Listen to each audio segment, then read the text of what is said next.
ನಮಸ್ತೆ ಆತ್ಮೇಲೆ ನಾನು ಮಣಿಕಂಠಜಿ ಯೋಗೋಪಾಧ್ಯಾಯ ಬಾಬಾಜಿ ಅಷ್ಟಾಂಗ ಯೋಗ ಮತ್ತು natural healing centre Bengaluru Basava Aikyo academy ಹೀಲರು ಕೂಡ.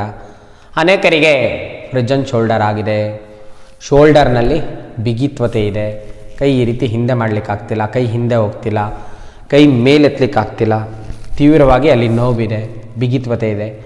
ಇದನ್ನು ಹೆಪ್ಪುಗಟ್ಟಿದ ಭುಜ ಅಂತಲೇ ಕರೀತಾರೆ. ಸೊ ಈ ರೀತಿ ಕೆಲವರಿಗೆ ರೈಟ್ ಸೈಡಲ್ಲಿ, ಕೆಲವರಿಗೆ ಈ ರೀತಿ ಭುಜದ ಕೀಲಿನಲ್ಲಿ ಸಿವಿಯರ್ ಆಗಿ ಪೇಯ್ನ್ ಇರುತ್ತೆ, ಫ್ರಿಜನ್ ಶೋಲ್ಡರ್ ಆಗುತ್ತೆ, ಕೆಲವರಿಗೆ ಲೆಫ್ಟಲ್ಲಿ ಆಗಿರುತ್ತೆ.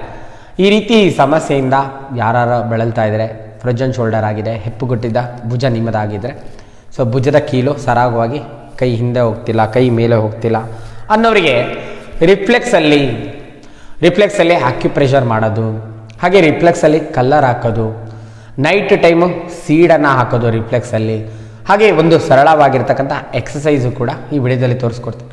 ಇದನ್ನು ನೀವು ಅಭ್ಯಾಸ ಮಾಡ್ತಾ ಬಂದಂಗೆಲ್ಲ ನಿಮ್ಮ ಭುಜದ ಕೀಲಿನಲ್ಲಿನ ಬಿಗಿತ್ವತೆ, ನೋವು, ಆ ಫ್ರಿಜನ್ ಶೋಲ್ಡರ್ನ ಸಮಸ್ಯೆ ಹಂತವಾಗಿ ನಿವಾರಣೆ ಮಾಡ್ಕೊಳ್ಳಿಕ್ಕೆ ಸಹಕಾರಿಯಾಗುತ್ತೆ. ಸೊ ಟೆಕ್ನಿಕ್ಸನ್ನು ತಿಳ್ಕೊಂಡು ಹಂತವಾಗಿ ಇಂಪ್ಲಿಮೆಂಟನ್ನು ಮಾಡಿ ಪ್ರತಿದಿನ ಇದನ್ನು ಪ್ರಾಕ್ಟೀಸ್ ಮಾಡ್ತಾ ಬಂದಂಗೆಲ್ಲ ನಿಮ್ಮ ಭುಜದ ಕೀಲು ಸರಾಗವಾಗಿ ತಿರುಗಲಿಕ್ಕೆ, ಕೈ ಮೇಲೆ ಹೋಗಲಿಕ್ಕೆ, ಆ ಭುಜದ ಕೀಲಿನಲ್ಲಿನ ಬಿಗಿತ್ವತೆ ಮತ್ತು ತೀವ್ರವಾದ ನೋವು ಕಡಿಮೆ ಆಗಲಿಕ್ಕೆ ಸಹಕಾರಿಯಾಗುತ್ತೆ.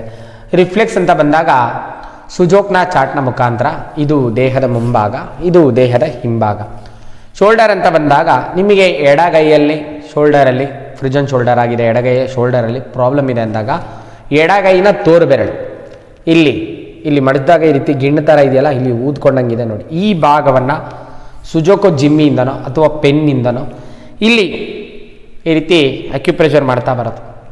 ಎಷ್ಟು ಸಲ? ಕನಿಷ್ಠ ಒಂದು 50ರಿಂದ 100 ಬಾರಿ ಈ ರೀತಿ ಚೆನ್ನಾಗಿ ಪ್ರೆಷರ್ ಕೊಡ್ತಾ ಬರೋದು.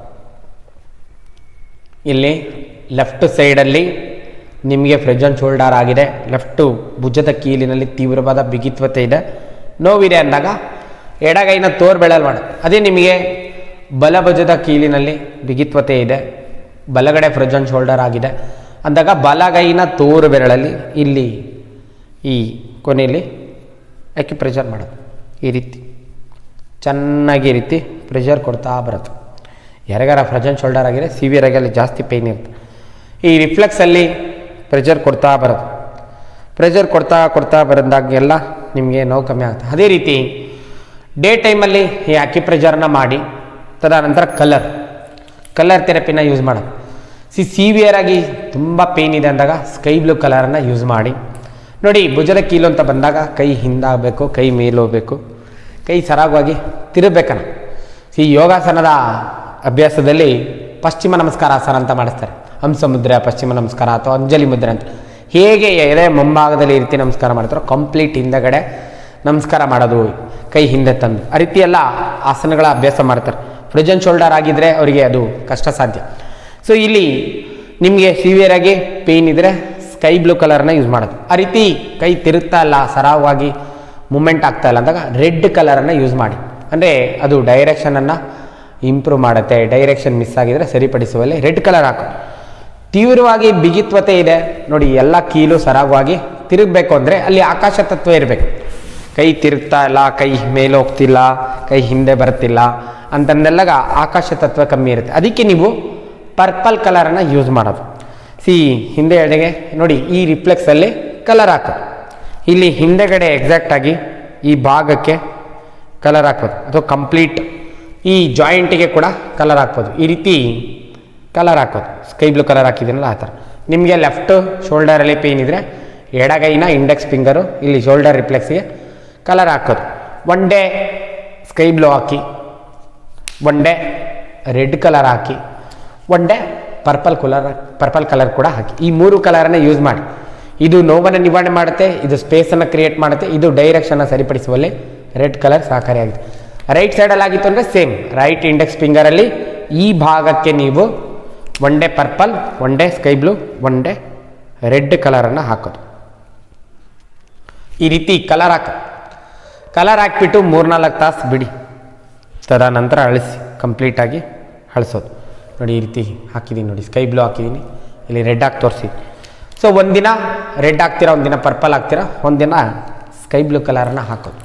ಈ ರೀತಿ ಕಲರ್ ಹಾಕಿದ್ಮೇಲೆ ಒಂದು 3-4 ತಾಸು ಕಲರ್ ಉಳಿಸ್ಕೊಳ್ಳಿ, ತದನಂತರ ಕಂಪ್ಲೀಟಾಗಿ ಅಳಿಸಿ.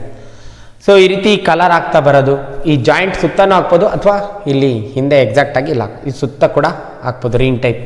ಸೊ ಈ ರೀತಿ ಕಲರ್ ಹಾಕೋದು ಮ್ಯಾಜಿಕ್ ಥರ ವರ್ಕ್ ಆಗುತ್ತೆ, ಸ್ಪೇಸ್ ಕ್ರಿಯೇಟ್ ಆಗುತ್ತೆ. ಡೈರೆಕ್ಷನ್ ಮಿಸ್ ಆಗಿದ್ರೆ ಸರಿಪಡಿಸುವಲ್ಲಿ, ಅಲ್ಲಿ ಸಿವಿಯರಾಗಿ ಪೇಯ್ನ್ ಇದ್ದರೆ, ಸರ್ಕ್ಯುಲೇಷನ್ ಕಮ್ಮಿ ಇದ್ದರೆ ಸ್ಕೈ ಬ್ಲೂ ಕಲರ್ ಹಾಕೋದ್ರಿಂದ ಅದು ಇಂಪ್ರೂವ್ ಆಗುತ್ತೆ. ಸೊ ಅದೇ ರೀತಿ ನೀವು ನೈಟ್ ಅಂತ ಬಂದಾಗ ನೈಟ್ ಟೈಮಲ್ಲಿ ಸೇಮ್ ಸಮಯ ಸಿಕ್ಕಿದ್ರೆ ಇಲ್ಲಿ ಅಕ್ಯುಪ್ರೆಷರ್ ಮಾಡೋದು, ಪ್ರೆಷರ್ ಕೊಟ್ಬಿಟ್ಟು ನೋಡಿ, ಇದು ಮೆಂತ್ಯ ಕಾಳಿನ ಸ್ಟ್ರಿಪ್. ಈ ರೀತಿ ಮೆಂತ್ಯ ಕಾಳನ್ನ ಲೈನಾಗಿ ನೆಲದಲ್ಲಿ ಜೋಡಿಸ್ಬಿಟ್ಟು ಅಥವಾ ಟೇಬಲ್ ಮೇಲೆ ಜೋಡಿಸ್ಬಿಟ್ಟು, ಇದು ಮೆಡಿಟೇಪ್ ಅಂತ ಈ ರೀತಿ ಸ್ಟ್ರಿಪ್ ಸಿಗುತ್ತೆ, ಟೇಪ್ ಸಿಗುತ್ತೆ, ಇದಕ್ಕೆ ಅಂಟಿಸ್ಕೊಂಬಿಡೋದು.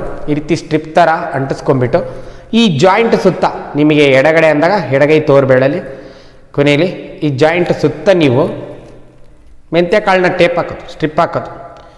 ಹಾಕ್ಬಿಟ್ಟು ಏನು ಮಾಡಬೇಕು, ನೈಟ್ ಬಿಟ್ಬಿಡ್ಬೇಕು. ನೋಡಿ ಈ ರೀತಿ ಹಾಕ್ಬಿಟ್ಟು ನೀವು ಕಾಳು ಹಾಕಿದ್ಮೇಲೆ ಕೂಡ ಈ ರೀತಿ ಪ್ರೆಷರ್ ಕೊಡ್ಬೋದು. ಸ್ಟ್ರಿಪ್ ಹಾಕ್ಬಿಟ್ಟು ಬಿಟ್ಬಿಡಿ, ನೈಟ್ ಫುಲ್ ಬಿಟ್ಬಿಟ್ಟು ಮಾರ್ನಿಂಗ್ ತೆಗೀರಿ, ಬೆಳಗ್ಗೆ ತೆಗಿಯೋದು. ಸೊ ಈ ರೀತಿ ಮಾಡ್ತಾ ಬಂದಂಗೆಲ್ಲ ನಿಮಗೆ ಫ್ರೋಜನ್ ಶೋಲ್ಡರ್ನ ಸಮಸ್ಯೆ ಕಮ್ಮಿ ಆಗುತ್ತೆ, ಹಿಪ್ಪುಗಟ್ಟಿದ ಭುಜದಲ್ಲಿನ ಸಮಸ್ಯೆ ನಿವಾರಣೆ ಆಗುತ್ತೆ. ಈ ರೀತಿ ಸ್ಟ್ರಿಪ್ ಹಾಕ್ಬಿಟ್ಟು ಬಿಟ್ಬಿಡೋದು. ಹಾಗೆ ಒಂದು ಎಕ್ಸಸೈಸ್ ಕೂಡ ದಿನದಲ್ಲಿ ನೀವು ಅಕ್ಯುಪ್ರೆಷರ್ ಮಾಡಿದ ಮೇಲೆ ಈ ಎಕ್ಸಸೈಸನ್ನು ಮಾಡಿ, ಆಯಿತಾ. ಕಲರ್ ಹಾಕಿದ್ಮೇಲೆ ಒಂದು 3-4 ತಾಸು ಉಳಿಸ್ಕೋಬೇಕಾಗ್ತದೆ.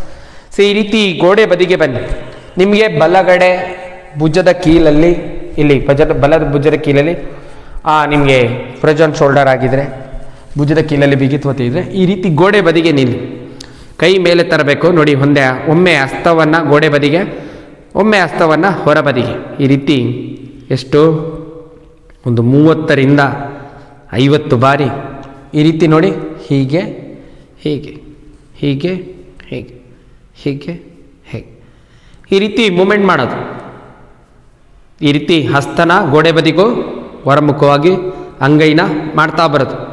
ಒಂದು 50 ಬಾರಿ ಮಾಡಿ, 30ರಿಂದ 50 ಬಾರಿ. ಅಥವಾ ನಿಮಗೆ ಲೆಫ್ಟಲ್ಲಾಗಿದೆ ಫ್ರೋಜನ್ ಶೋಲ್ಡರು ಅಂತಂದಾಗ ಈ ರೀತಿ ಮಾಡಿಬಿಟ್ಟು ನೋಡಿ, ಹೀಗೆ ಹೇಗೆ ಹಸ್ತನ ಗೋಡೆಗೆ, ಹಸ್ತನ ಹೊರಮುಖವಾಗಿ ಇರುತ್ತೆ. ಚೆನ್ನಾಗಿ ಈ ರೀತಿ ಸರಳವಾಗಿರ್ತಕ್ಕಂಥ ಈ ಅಭ್ಯಾಸವನ್ನು ಮಾಡ್ತಾ ಬನ್ನಿ. ನಿಮಗೆ ತಂತಾನಾಗೆ ಫ್ರೋಜನ್ ಶೋಲ್ಡರ್ನ ಸಮಸ್ಯೆ ನಿವಾರಣೆ ಆಗುತ್ತೆ. ಭುಜದ ಕೀಲಿನ ಬಿಗಿತ್ವತೆ, ನೋವು ಎಲ್ಲವೂ ಕೂಡ ನಿವಾರಣೆ ಆಗುತ್ತೆ. ಸೊ ಈ ರೀತಿ ಮಾಡೋದು, ಈ ರೀತಿ ಇರುತ್ತೆ ಮಾಡ್ತಾ ಬರೋದು. ಆರಂಭಿಕ ಹಂತದಲ್ಲಿ ನಿಮಗೆ ಸಿವಿಯರಾಗಿ ತುಂಬ ನೋವು ಕಾಣಿಸ್ಕೋಬೋದನ್ನು, ಕಷ್ಟ ಸಾಧ್ಯವಾಗಿ ಕೂಡ ಅನ್ನಿಸ್ಬೋದು.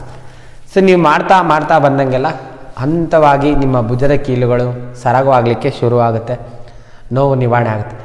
ಸೊ ಈ ವಿಡಿಯೋದಲ್ಲಿ ಇರ್ತಕ್ಕಂಥ ಮಾಹಿತಿಯನ್ನು ಸದುಪಯೋಗಪಡಿಸ್ಕೊಳ್ಳಿ. ತಮಗೆಲ್ಲರಿಗೂ ಒಳಿತಾಗಲಿ. ಶುಭ ದಿನ. ನಮಸ್ಕಾರ.